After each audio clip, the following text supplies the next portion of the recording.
কারোর মৃত্যুতে কেউ শান্তি পায় না।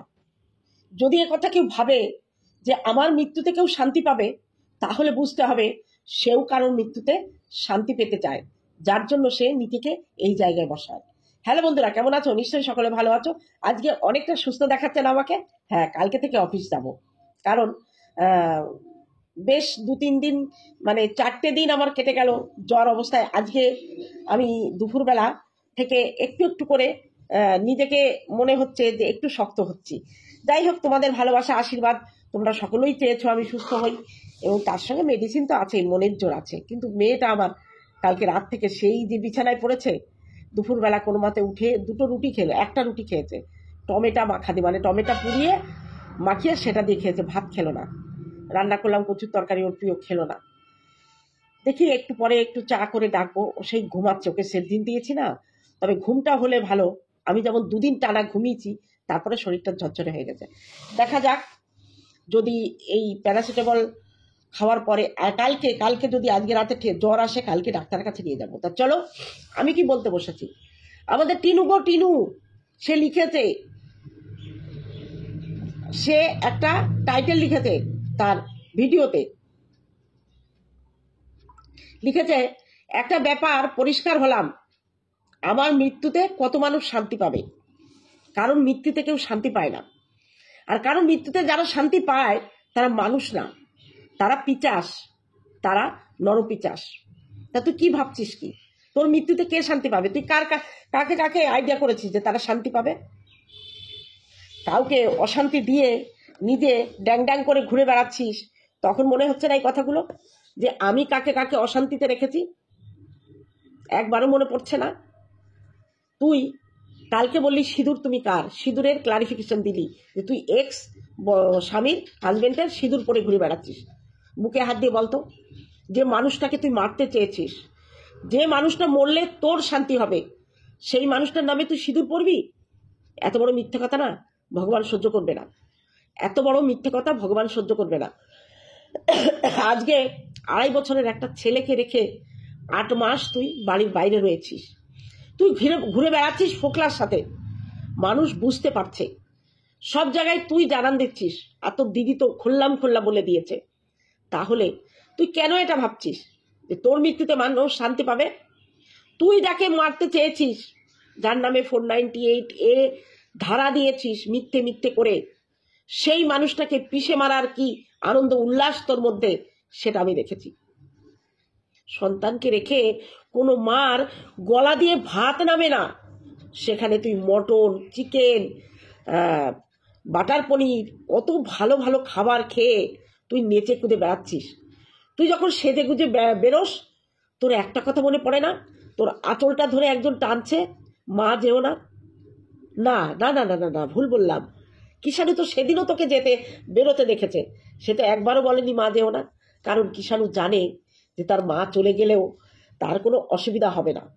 দেখ, দিব্যি মৈত্র বাড়িতে কিষাণু রাজপুত্রের মতো বিরাজ করছে। আসলে শিবা যে বলেছিল যে ছেলে নিয়ে যা, কেন বলেছিল জানিস? আমরাও দেখতে চাই ওই কিষাণুকে তুই 24টা ঘন্টা রাখতে পারিস কিনা। দেখ, মা মাই হয়, মায়ের বিকল্প ঠাকুমা, দিদিমা, মাসিমা কেউ হয় না। মাই হয়। কোনো বাচ্চার মা যদি কোথাও যায়, সেই বাচ্চারা কিছুক্ষণ থাকে, তারপর থেকে চিৎকার করে। আর বাচ্চারা চিৎকার করলে তার কাশি হবে, বমি হবে, জ্বর এসে যাবে। কিন্তু দেখ, আশ্চর্যের বিষয় হলো, তুই চলে যাওয়ার পরে কিষাণু একদিনও মা বলে কাঁদেনি। কেন রে? তুই যে 2.5 বছর ওই বাড়িতে ছিলি, কি করলি তুই? বাচ্চাটাকে তো তুই জন্ম দিয়েছিলি, অবশ্য প্রসব বেদনা পাসনি, তোর সিজার হয়েছিল, অপারেশনের কষ্টটা পেয়েছিলি। বাচ্চা ভূমিষ্ঠ হওয়ার, নারী ছিঁড়ে বেরিয়ে আসার যে কি যন্ত্রণা, সেটা তুই সহ্য করিসনি। অনেকেই করে না এখন, অনেকেই সেই যন্ত্রণাটা জানে না।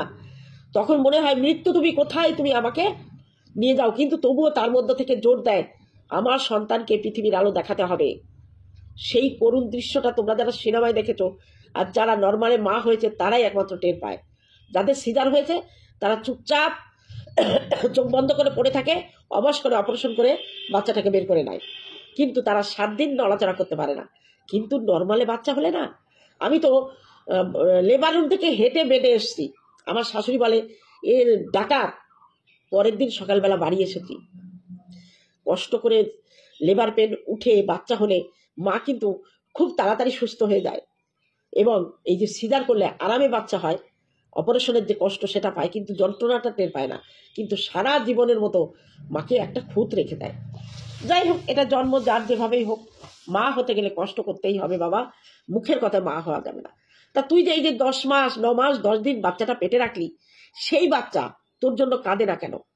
প্রশ্নের উত্তরটা দিস তো একবার। সেই বাচ্চা তোর জন্য কাঁদে না কেন? তোর জন্য কাঁদে না কেন? তুই নিতে আসবি শুনলে না, লুকায় ঠাম্মির পেছনে, বলে ঠাম্মি আমি যাব না, ঠাম্মি আমি যাব না। কি বাচ্চা তুই পৃথিবীর আলো দেখালি? তুই জন্ম দিলে এমন একটা বাচ্চা যে বাচ্চা তোকে চেনে না। অ্যাকচুয়ালি তোর আমি না ভাবনায় ভেবে কুল পাই না যে একটা সন্তান মাকে যারা থাকে কি করে। তাহলে দেখ তুই কি ধরনের মা।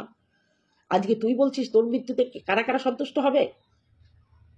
আজকে তুই তো মারতে চেয়েছিলি, তোর মনের অনেক শখ, কিষাণুর বাবা, কিষাণুর ঠাকুমা, কিষাণুর দাদু জেল খাটবে, হাজতে থাকবে।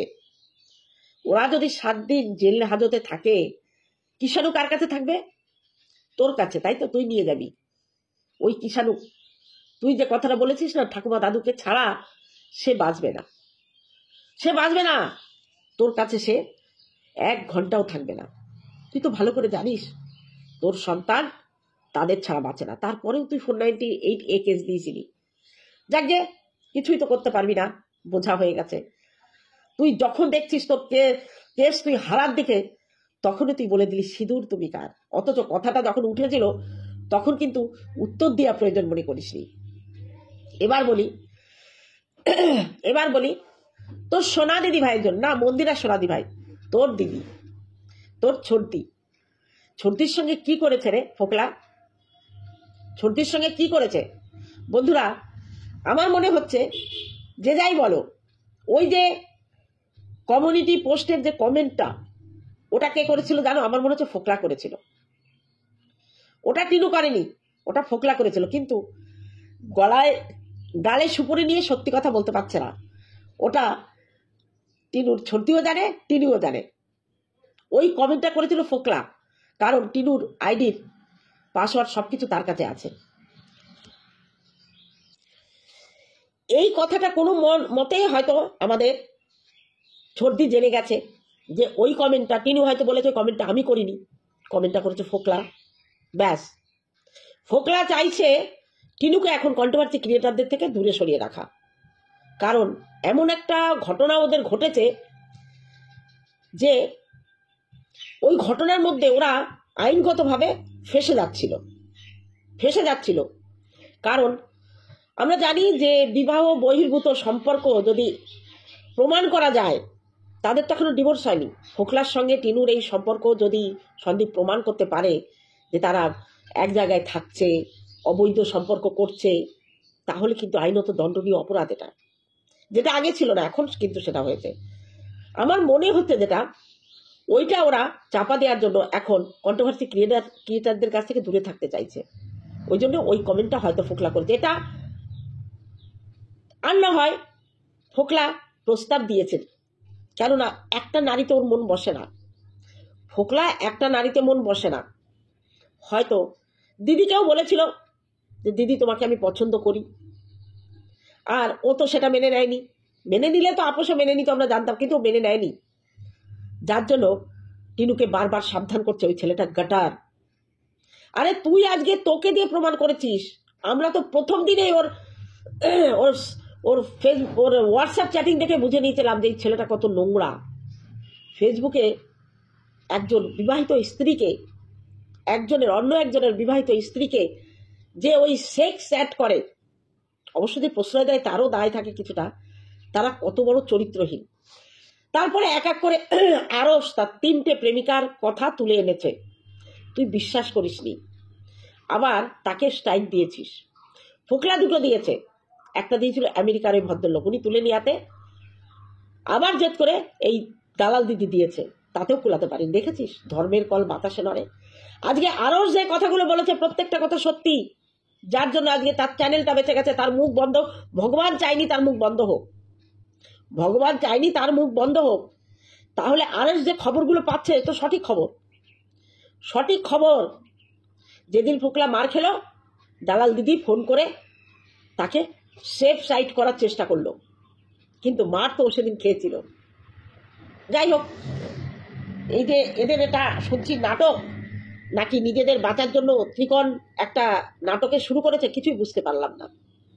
তবে একটা কথা ঠিক, টিনু যেখানে সিঁদুরের দোহাই দিয়েছে সেখানে কিছু তো একটা ঘটনা আছে, কিছু তো একটা সাফাই ও করতে চাইছে।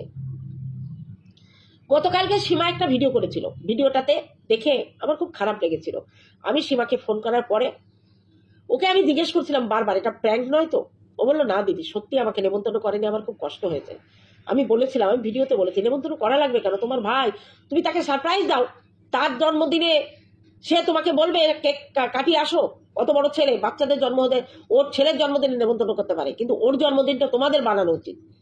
আজকে ঠিক দুপুর 3টের সময় দেখলাম সন্দীপ পুত্র চ্যানেল থেকে সীমা আরো তার বাইরের 3 দিদি মিলে ওরা এই জন্মদিনের অ্যারেঞ্জমেন্টটা করেছে। মনটা না ভরে গেল। আমি এটাই চাইছিলাম। আমি কালকে ভিডিওর শেষে ঈশ্বরের কাছে প্রার্থনা করেছিলাম যে ওদের ভাই বোনের সম্পর্কটা মিলে যাক, এবং শিলাদিকে বলেছিলাম যে শিলাদি, তোমার দায়িত্ব এখানে ওদের ভাই বোনের এই যে অভিমান এটা ভাঙার। কিন্তু আজকে টের পেলাম সন্দীপ কিছু জানতো না, কিন্তু ওরা জানতো, সীমা ওরা জানতো যে এটা একটা প্র্যাঙ্ক হতে চলেছে। মানে প্র্যাঙ্ক না, সারপ্রাইজ। সন্দীপকে না জানিয়ে ওরা এই ব্যবস্থাটা করেছে। আর আগের দিন ভিডিওটা করে পুরো মাথা ঘুরিয়ে দিয়েছে আমাদের, যেন আমরা বিশ্বাস করি সত্যি সীমা অভিমান করেছে। আজকে আমাদের সন্দীপকে নিয়ে আর সীমাকে নিয়ে যে নোংরা নোংরা কথা তোর দিদি বলেছে রে টিনু, আজকে দেখলি সীমাকে পায়ে হাত দিয়ে প্রণাম করছে সন্দীপ, সীমাকে পায়ে হাত দিয়ে প্রণাম করছে। আজকে টিনু তোর দিদি বলছে যে ভাই বোনের সম্পর্ক, ভাই দিদির সম্পর্ক আমি মানি, সেটা কলুষিত হতে দিই না। তাহলে তুই একবার দেখ তাই ভিডিওটা, সীমা সন্দীপের সম্পর্কটা কলুষিত কিনা। তাদের সম্পর্কে যদি কোনো নোংরামি থাকতো, সন্দীপ আজকে সীমার পা ছুঁয়ে প্রণাম করতে পারতো না। ধর্ম আছে, ধর্ম, ধর্ম কখনো অধর্ম হয় না। তুই যে মানুষের কথা শুনে আজকে তোর জীবনটাকে এইভাবে নষ্ট করে দিলি, এটা ঠিক করলি না, ঠিক করলি না। সন্দীপ যেদিন তোর কাছে ক্ষমা চেয়ে তোকে ডেকেছিল, ফোন করেছিল, তুই একদম পাত্তা দিসনি তাকে। তখন তুই না জানি কার কথা শুনে তুই এই সম্পর্কটাকে ভেঙে দিলি, পায়ে ডলে দিলি। তুই একবারও বুঝতে পারিসনি সন্দীপ তোকে ভালোবাসে, সন্দীপ তোকে সম্মান করে, তোর একটা সন্তান আছে ওই বাড়িতে না। তখন তুই তোর এই ছোটদির, এই দালাল দিদির কথায় ওই বাড়িতে যাওয়ার সিদ্ধান্ত নিসনি। বন্ধুরা, ও বারবার বলে না টিনু আমাকে যোগাযোগ করেছে, না, ও টিনুর সঙ্গে যোগাযোগ করেছে এবং মন্দিরার কাছ থেকে টিনুর ফোন নাম্বার নিয়ে তারপরে ফোন করেছে। ঠিক সেম কাহিনী, মন্দিরাকে ও নিজে আগে ফোন করেছিল। আজকে এই পরকীয়া জিনিসটা যদি না থাকতো, ওর চ্যানেলটা চলতো না। আজকে দিনের পর দিন তোর ছোটদিকে দিয়ে তুই তোর স্বামীকে অপমান করেছিস। আজকে সেই স্বামীর নামে তুই সিঁদুর পড়ছিস, লোকে গাধা পেয়েছিস, লোকে এটা বিশ্বাস করবে? ছি ছি ছি ছি ছি, এত নিজেকে এত উপহাসের পাত্র কেন করিস তুই? আজকে যখন সন্দীপদের বাড়িতে ছিলি, দেখতো তোর চেহারা একটা গ্ল্যামার ছিল, চেহারায় একটা গ্ল্যামার ছিল। সন্দীপ কড়া নিয়ন্ত্রণের মধ্যে তোকে রেখেছিল, খাওয়া দাওয়া, চলাফেরা, ওয়ার্কিং, সব কিছুতে ওয়ার্কআউট করতো, করাতো তোকে দিয়ে। আর এখন তোর চেহারা দেখেছিস কেমন হয়েছিস? তোর নিজের চেহারা দেখে তুই নিজেই চিনতে পারছিস না। আজকে যত অনিয়ম তুই করেছিস, তুই যে হার্বাল প্রোডাক্টটা ব্যবহার করিস, তারপরে ওইভাবে 3-4 বার দুধ চা খাওয়াই নিষেধ। ওই প্রোডাক্ট আমার বড় মেয়ে ব্যবহার করেছিল, শেক খায়, চা খাওয়া নিষেধ, টোটালি চা খেতে পারবে না, বিস্কুট খেতে পারবে না, শাক খেতে পারবে, সবজি সিদ্ধ করে খেতে পারবে, ভাত না খেলেও চলবে, রুটি খেতে হবে। তাহলে এত নিয়মের মধ্যে তুই কিছু মানিস? তুই হার্বাল প্রোডাক্ট ব্যবহার করবি, আবার এগুলোও খাবি, কি করে তোর শরীর ঠিক থাকবে রে? তুই আজকে যে জায়গায় দাঁড়িয়ে আছিস, তোর ফেরার রাস্তা বন্ধ তুই নিজে করেছিস। তুই স্বাধীনভাবে কোথাও কোনো কমেন্ট করতে পারবি না, স্বাধীনভাবে মতামত দিতে পারবি না, তুই স্বাধীনভাবে কোনো মতামত দিতে পারবি না, স্বাধীনভাবে কিছু কথা বলতে পারবি না। কারণ তোর সব সময় তোর ওই ছোটদির, ওই দালাল দিদির চোখ রাগানোতে চলতে হবে। কারণ সে যেটা বলবে সেইভাবে তো চলতে হবে, নইলে তো ভান্ডা ফুটে গেছে। নিশ্চয়ই এমন কিছু বলেছিস, তার জন্য বারবার শাসাচ্ছিল যে তুই আমাকে রাগাবি না, আমাকে ঘাটাবি না। ওকে ঘাটালে তুই ঘন্ট। তারপরে দেখ, আজকে নিশ্চয়ই তোর দিদির সঙ্গে ফোকলা কোনো নোংরা ব্যবহার করতে গেছিল, নোংরা ব্যবহার করতে গেছিল। নইলে যে ছেলেটাকে আমরা প্রথম দিন থেকে বলছি গাটার, আজকে কেন সে তোকে সাবধান করছে যে একটা গাটার? কি ব্যাপার? এগুলো কি সব ছক কষে নাটক হচ্ছে? ফোকলা কয়েক মাসের জন্য বিরতি নিল সোশ্যাল মিডিয়া থেকে। সোশ্যাল মিডিয়া ওকে দেখে কে দেখে? কি করে সোশ্যাল মিডিয়ায় থেকে? ও কি কাজ করে? তো বিদায় নিলে কেউ আবার সেটা চিন্তা ভাবনা করতে বসবে মানুষকে জানানো, তাই না? নিজের চ্যানেল থাকতে পরের চ্যানেলে গিয়ে ফোন করে কল রেকর্ড রিভিল করে কিছুটা ফেস ভ্যালু করে নিয়েছে। দেখলি তো, আমরা প্রথম দিনেই বলে দিয়েছিলাম যে ও ভালো ছেলে নয়। আর আজকে আবার বলছি, আরও যে তথ্য তুলে এনেছে প্রত্যেকটা তথ্য সঠিক। তাহলে ওই সত্যি কথা বলেছিল বলে তাকে স্ট্রাইক দিয়ে তার মুখটা বন্ধ করতে চেয়েছিলি ফোকলা, তাই না? ফোকলা স্ট্রাইক দিয়েছিল। আর ওই গত পরশুর যে কমেন্টের উত্তরটা, সেটাও ফোকলা দিয়েছিল। শুনে নাও, ওটা টিনু দেয়নি। টিনু যদি দিত, টিনু কখনো ক্ষমা চাইতো না, আর এই দিদির সঙ্গে আপোষ করে নিত না। কারণ কি আছে, টিনুর সঙ্গে যদি ওই দালাল দিদির সম্পর্ক না থাকে, কি বলবে? ওর বলার আছেটা কি? ওর বলার কি কিছু আছে? কিচ্ছু নেই। সব তো খুললাম। ও তো সবই নিজে পরিষ্কার করে বুঝিয়ে দিয়ে গেছে যে ফোকলার সঙ্গে ও অবৈধ সম্পর্কে লিপ্ত। তাহলে নতুন করে দিদি আর কি বলতো? কিন্তু যেহেতু ও নিজে এই কমেন্টটা করেনি, সেই জন্য সে আপোষ করে নিল। এবং ফোকলা ওই জন্য লিখে দিল, যদি কোনোদিন ফিরে আসিস অনেক কিছু সত্যি কথা বলবো। এটাই বলবি ফোকলা, ওই কমেন্টটা তুই করেছিলি। তুই টিনুর আইডি দিয়ে তুই করেছিলি। কি ভেবেছিলি যে গাছেরও খাবো তলারও কুড়াবো? একটা সংসার ভেঙে দিয়ে ফোকলা, একটা সন্তানের কাছ থেকে তার মাকে কেড়ে নিয়েছিস, একটা পরিবারের থেকে তার বৌমাকে কেড়ে নিয়েছিস, একটা স্বামীর থেকে তার স্ত্রীকে কেড়ে নিয়েছিস। তোর জীবনে তুই সুখী হতে পারবি না। আর তোর মতো একটা নরকের কীট, একটা উল্লুক বান্দর যে কি করে টিনু সহ্য করে নিল আমি বুঝতে পারলাম না। ওকে দেখেও তো চিন্তা আসে না। সন্দীপ আর পাশে দাঁড়ালে মনে হবে যেন এটা বাদর আর ওটা হচ্ছে মুক্তোর মালা। টিনুর চেহারা যে খুব সুন্দরী তা না, ফর্সা, গায়ের রং সাদা, মুখশ্রী কিন্তু সন্দীপের কাছে যায় না। সন্দীপের নাক চোখ আলাদা রকমের। তোর ছোটদির ভিডিওতে, গতকালকে রাতের ভিডিওতে পরিষ্কার বুঝে নিয়েছি যে ফোকলা তার সঙ্গে কোনো প্রস্তাব নেয়া করেছিল, সে সেটা মানেনি। তাহলে তুই বুঝতে পারিস তোকে ভালোবাসে, তোকে ঘর থেকে বের করে নিয়ে গেছে, তোকে বিয়ের প্রতিশ্রুতি দিয়েছে। সেই ছেলেটা তোকে যে মানে তোকে সাহায্য করছে, তোর হয়ে যে ভিডিও বানাচ্ছে, তোর খুব পরিচিত, তোর ভালোবাসার দিদিকে প্রস্তাব দেয়। 100% আমি এটা বিশ্বাস করেছি যে ও প্রস্তাবেও রাজি হয়নি, সেই জন্য ও তোকে সাবধান করছে বারবার। তাহলে বল, প্রথম দিনেই আমরা চিনেছিলাম যে একটা গাটারের মাল। তোর কাছে সব মিথ্যা বলেছে, তোকে ঘর থেকে বের করে নিয়ে গিয়ে রাস্তায় দাঁড় করে দিয়েছে। আজকে তুই বসতো, তোর বাবা মা যদি না থাকতো কি হতো? আজকে তোর বাবা মা যদি বেঁচে না থাকতো কি হতো? তোকে রাস্তায় দাঁড়াতে হতো, তোর দাদা ওই বাড়িতে তোকে ঢুকতে দিত না। হঠাৎ করে যদি ইউটিউবটা বন্ধ হয়ে যায়, তোকে রাস্তায় দাঁড়াতে হবে। সন্দীপের কিন্তু রাস্তায় দাঁড়াতে হবে না। তার জমি জায়গাতে যতটুকু ফসলা হয়, তার কিন্তু কষ্টের সৃষ্টে সে ছেলে মানুষ একটা কাজ জোগাড় করে নিয়ে বেঁচে যাবে। কিন্তু তোর পরিস্থিতি কি হবে? তোর এক মুঠো ভাতের জন্য তোর লোকের বাড়িতে কাজ করা লাগবে, কারণ অন্য যোগ্যতা তো তোর নেই যে কাজ করে খাবি। আর তোকে যে ভাগিয়ে নিয়ে এসছে, সেও তোকে যে পেটে ভাতে রাখবে সে ক্ষমতাও তার নেই।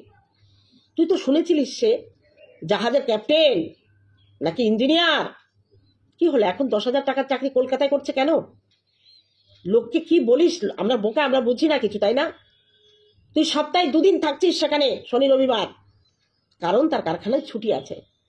দেখেছিস আরুষের কথাগুলো সব মিলে যাচ্ছে। আর সব থেকে বড় প্রমাণ আরুষের সমস্ত কথা সত্যি, তার কারণ আরুষের মুখ বন্ধ করতে তুই আরুষকে স্ট্রাইক দিয়েছিলি, কিন্তু উপরে ঈশ্বর আছে, তাকে বাঁচিয়ে দিয়েছে। কি মনে করছিস এখন? সন্দীপের নামে সিঁদুর পরে সন্দীপকে ভোলাতে চাইছিস? ভুলবে না, ভুলবে না, সে রাস্তা তুই অনেক আগে বন্ধ করে দিয়েছিস। তোর মতো কুমাতা ঈশানুর দরকার নেই। অনেক পেয়েছিলাম, জন্মদিনে তুই ফিরে আয়, ছিলাম আমরা রেডি, তোকে ওখানে আটকে দেবো, কিষানুর হাত ধরিয়ে তোকে ওই বাড়িতে রেখে দেবো। এরকম একটা মনের ভেতরে আমাদের একটা সুপ্ত বাসনা ছিল। তুই আসলি না, কখনো ভাবিনি তুই পুলিশ নিয়ে আসবি। অনেকে ভয় পাচ্ছিল তুই পুলিশ নিয়ে আসবি না, আমি কিন্তু কখনো ভাবিনি। আমি জানি তুই টুকু থাকলো আজকে। দেখা হবে অন্য কোনো ভিডিওতে, ততক্ষণে তোমরা সাবধানে থেকো, ভালো থেকো, টাটা আমার ভিউয়ারদের জন্য।